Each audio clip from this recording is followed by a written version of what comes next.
Hi ಎಲ್ಲರೂ ನಮಸ್ತೆ ಸ್ನೇಹಿತರೆ, ಎಲ್ರಿಗೂ ಕೂಡ ಮೊದಲನೇದಾಗಿ ಕನ್ನಡ ರಾಜ್ಯೋತ್ಸವದ ಶುಭಾಶಯಗಳು. ಅಂಡ್ ಯಾರು ನಿಮ್ಮ ಚಾನಲ್ಗೆ ಸಬ್ಸ್ಕ್ರೈಬ್ ಮಾಡಿಲ್ಲ ದಯವಿಟ್ಟು ಸಬ್ಸ್ಕ್ರೈಬ್ ಮಾಡ್ಕೊಳ್ಳಿ. ನಿನ್ನೆ ನಾನು KA ನೇಮಕಾತಿ ಏನು 708 ಹುದ್ದೆಗಳದ್ದು ರೆಕ್ರೂಟ್ಮೆಂಟ್ ನಡೀತಾ ಇದೆ. ಸೊ ಅದಕ್ಕೆ ಸಂಬಂಧಪಟ್ಟಾಗೆ ಡೇಟ್ ಎಕ್ಸ್ಟೆಂಡ್ ಆಗೋ ವಿಷಯದ ಬಗ್ಗೆ ಬೆಳಿಗ್ಗೆ ಮಾಹಿತಿ ಕೊಟ್ಟಿದ್ದೆ. ತುಂಬಾ ಜನ ಅದ್ರ ಬಗ್ಗೆ ಪ್ರಶ್ನೆ ಮಾಡ್ತಾ ಇದ್ರು, ಅಂದ್ರೆ ಡೇಟ್ ಎಕ್ಸ್ಟೆಂಡ್ ಆಗುತ್ತಾ, ನಾವಿನ್ನೂ ಅಪ್ಲಿಕೇಶನ್ ಹಾಕಿಲ್ಲ, ಸರ್ವರ್ ಪ್ರಾಬ್ಲಮ್ ಅಂತೇಳಿ. ಕೊನೆಗೂ KA ಅವರು ಆ ಒಂದು ವಿದ್ಯಾರ್ಥಿಗಳ ಮನವಿಗೆ ಸ್ಪಂದಿಸಿ ನಿನ್ನೆ ಸಂಜೆ ಅಧಿಕೃತವಾಗಿ ದಿನಾಂಕ ವಿಸ್ತರಣೆ ಮಾಡಿರೋ ಬಗ್ಗೆ ಒಂದು ಪ್ರಕಟಣೆಯನ್ನ ಹೊರಡಿಸಿದ್ದಾರೆ.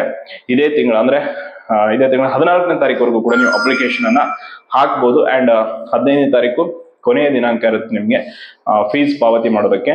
ಸೊ ಅದರ ಜೊತೆ ಇನ್ನೊಂದು ಅಧಿಸೂಚನೆ ಕೂಡ KA ಇಂದ ಹೊಸ ನೋಟಿಫಿಕೇಶನ್ ಆಗಿದೆ.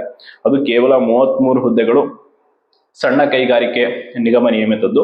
ಸೊ ಒಂದು ಇಲ್ಲಿ ಅರ್ಥ ಆಗದೇ ಇರುವಂತ ವಿಷಯ ಅಂತಂದ್ರೆ, ಈ ರೆಕ್ರೂಟ್ಮೆಂಟ್ ಗಳನ್ನ ಮಾಡ್ತಾ ಇರೋದೇನೋ ಓಕೆ, ಬಟ್ ಯಾಕೆ ಸರ್ಕಾರ ವಿವಿಧ ಪ್ರಮುಖ ಇಲಾಖೆಗಳ ನೇಮಕಾತಿಯನ್ನ ಹೊರತುಪಡಿಸಿ ಕೇವಲ ಸಣ್ಣ ಪುಟ್ಟ ನಿಗಮ ಮಂಡಳಿಗಳ ನೇಮಕಾತಿಯನ್ನ ಮಾಡ್ತಾ ಇದೆ ಅನ್ನೋದನ್ನ ಸೂಕ್ಷ್ಮವಾಗಿ ಗಮನಿಸಿದ್ರೆ, ಇವರು ಎಲ್ಲೋ ಒಂದ್ ಕಡೆ ಫೀಸ್ ಕಲೆಕ್ಷನ್ ದಂಧೆಗೆ ಇಳಿದಿದ್ದಾರ ಅಂತ ಅನ್ಸುತ್ತೆ.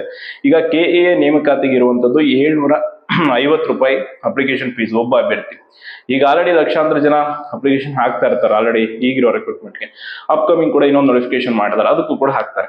ಈ ನೇಮಕಾತಿಗಳನ್ನ ಮಾಡೋದು ಹೊರತುಪಡಿಸಿ KPSCಯಲ್ಲಿ ನಿನ್ನೆ ತುಂಬಾ ಜನ ನೋಡಿರ್ತೀರ ಅದನ್ನ ಟೆಲಿಗ್ರಾಮ್ಗಳಲ್ಲಿ, ಬೇರೆ ಬೇರೆ ಎಲ್ಲ ಒಂದು ವಾಟ್ಸಪ್ ಗ್ರೂಪ್ಗಳಲ್ಲಿ ಕೂಡ ಒಂದು ಮಾಹಿತಿ ಇತ್ತದೇನು ಅಂತಂದ್ರೆ, ಕಮರ್ಷಿಯಲ್ ಟ್ಯಾಕ್ಸ್ ಡಿಪಾರ್ಟ್ಮೆಂಟ್ ಅಲ್ಲಿ ಒಂದು 500ಕ್ಕೂ ಹೆಚ್ಚು SDA ಹುದ್ದೆಗಳು, ಒಂದು 60 FDA ಹುದ್ದೆಗಳು, ಬೇರೆ ಬೇರೆ ಹುದ್ದೆಗಳು ಖಾಲಿ ಇದೆ.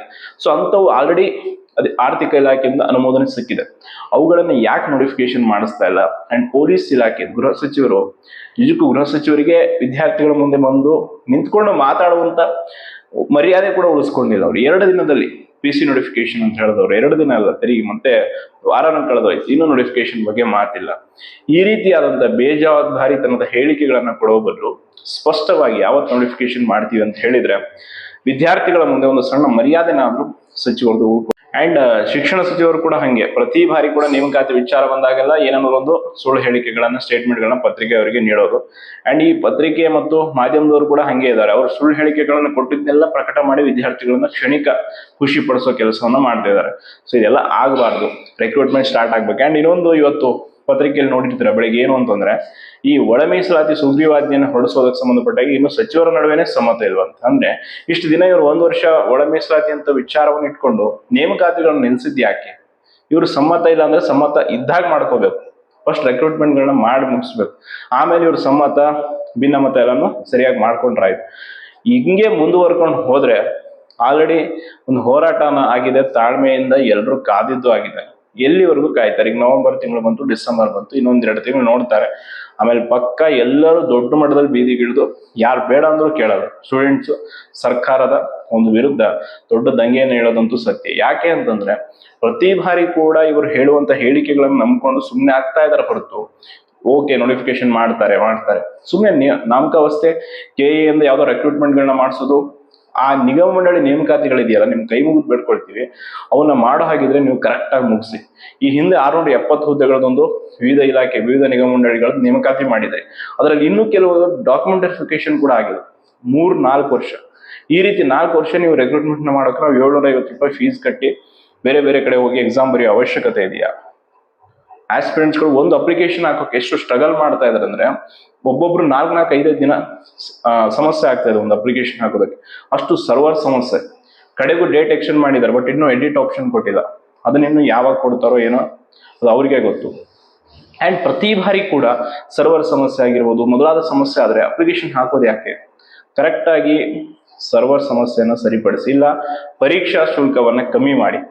750 ರೂಪಾಯಿ ಪ್ರತಿ ಬಾರಿ ಎಕ್ಸಾಮ್ ಫೀಸ್ ಕಟ್ಟಿ ಪರೀಕ್ಷೆ ಬರೆಯುವಂತ ಅವಶ್ಯಕತೆ ಆಸ್ಪಿರೆಂಟ್ಸ್ ಗಳಿಗೆ ಇಲ್ಲ.